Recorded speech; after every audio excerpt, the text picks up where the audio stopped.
Hi guys and welcome to Bomb Anime. It's your girl Ruka. And Big Boy Summer here, bringing you the world's finest assassin reincarnated as an aristocrat. Firstly, I really like the spells, the way the spells are put together, how they make loads of smaller spells in order to make like a bigger spell. I love the science of it all. I love all of the use of physics. I love the way they use some of the things from our world into that one in a useful way. The magic system I love. Love. Yeah, this magic system was on point. It was logical. You can test it out. You can work it out. It could be real here. I loved it. I love magic systems that are unique but logical and have consistency. Top-notch magic system. Yeah, definitely a favourite. It kind of reminded me of the magic system in Mushoku Tensei. Yeah. But I like this one more. Much more. To be honest, the whole anime gave me Mushoku Tensei vibes, to be fair. Like, it had that kind of feel. It was quite a dark anime. Do you know what? It was weird because they would have like a really dark episode, and then by the next episode, the way that it was going on, you would almost forget how dark the world is because you just get carried away with what's happening in the moment. Yeah, bro, pacing in this anime was fantastic. The pacing was great. Every episode was like the right amount of conflict and everything.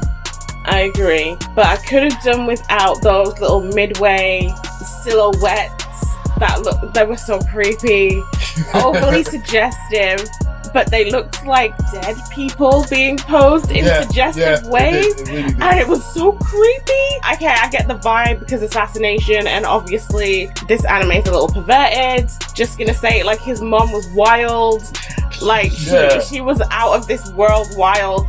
Call the police. I don't know, like, should she really be having kids? I don't know, you know, whatever. She was a weird one for me. Like, what? I want to see what? Get out of my room, fam. What? Social services, like, I don't know who needs to be called, someone. That was a lot.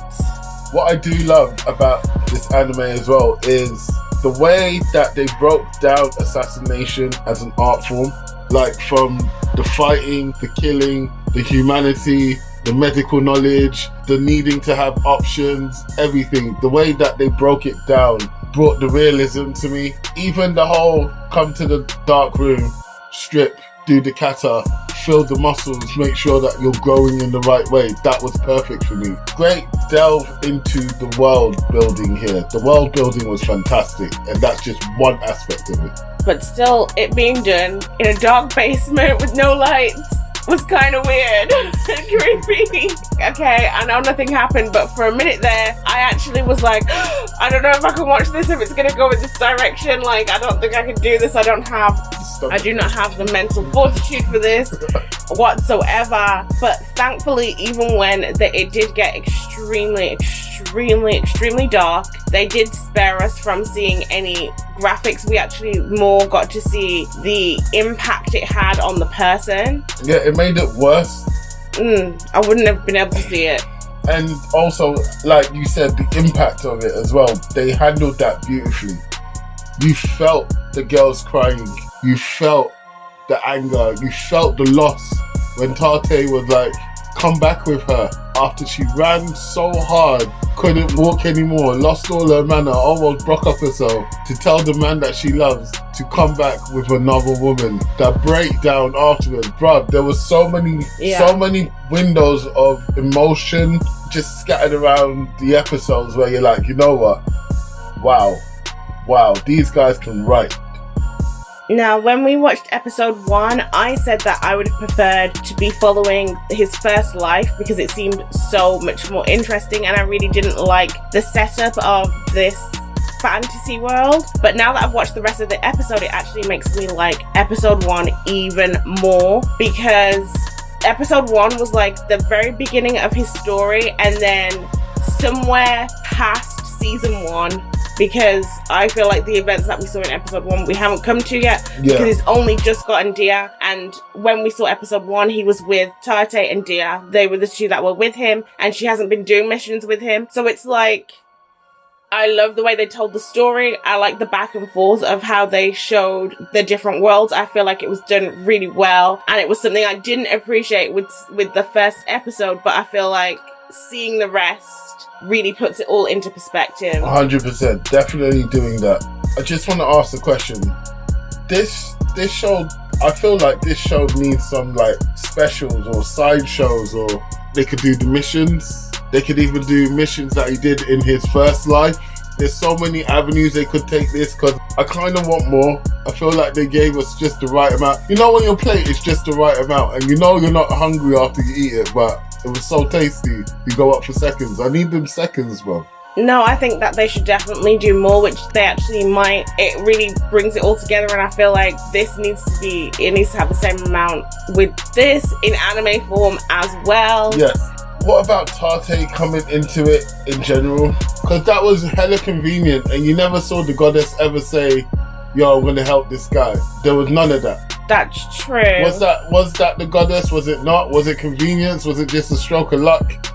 Some random girl with mana just turns up where you're hunting. Like, even he said it was like, bro, I've been watching her for ages now. I don't see it as a lie. She's not betrayed us. Yeah, I don't think that she has either. Also, to go to the extent of how hungry and haggard she was, like, you would have had to put a lot into it beforehand.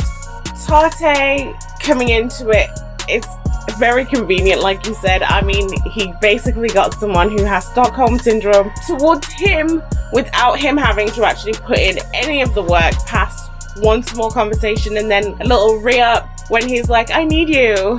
Remember, I need you. Ugh. It was extremely convenient, but we don't even know if that goddess is a goddess. I found some things weird about things that she said. She said she was contacting a higher power. Yeah. Why would she need to contact a higher power if she's the goddess?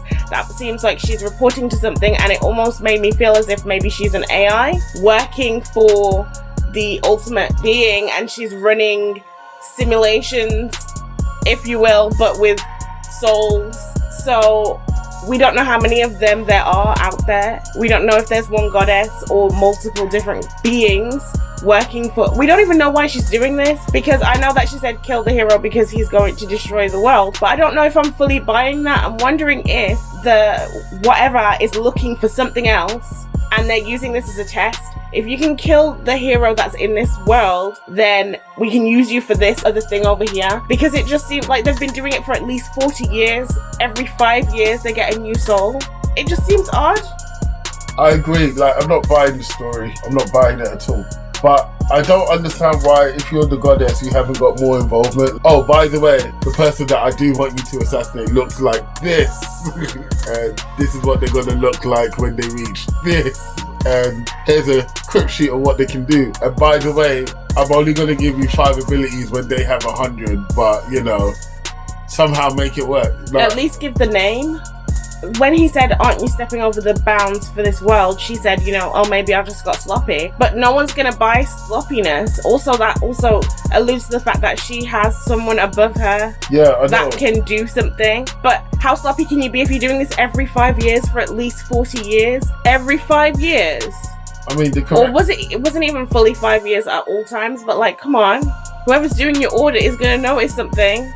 The correct response should have been, who's going to check me, boo? But that wasn't the response. That wasn't the response. So obviously, somebody going to check you. So, you know, you're just doing your job just like everybody else. Also, I feel like it's too convenient how nice the goddess is. Like, I was thinking, oh, she's so much more reasonable. But when we watched episode 2 and he was talking to her and he said, do I have to kill the hero? And she was like, oh, no, if you can do it in a different way, that's also fine. It just seemed too ridiculous because this hero is so overpowered compared to everybody else, like so above everybody else. Him even being killed is like not very high chances, even with the extra she's giving these people. So why would they also have the option to not kill him if they can change his mind, talk to him about not destroying the world? Also, he didn't even kill the hero. Do you know what I mean? Like, how high is the hero if this guy was... You know what I mean? Like, he survived a tank at quite close range for a tank. It wasn't a tank, it was like a cannon. Oh, man. Yeah, there's some crazy stuff, man. I can't wait for season 2 if there is one, definitely. Say the verdict! Oh, right, whoops. Is this hot or not? It's an absolute hot. It's bingeable. I suggest you watch it. Go watch it right now if you haven't. Came out last year, but you definitely can do it in a night.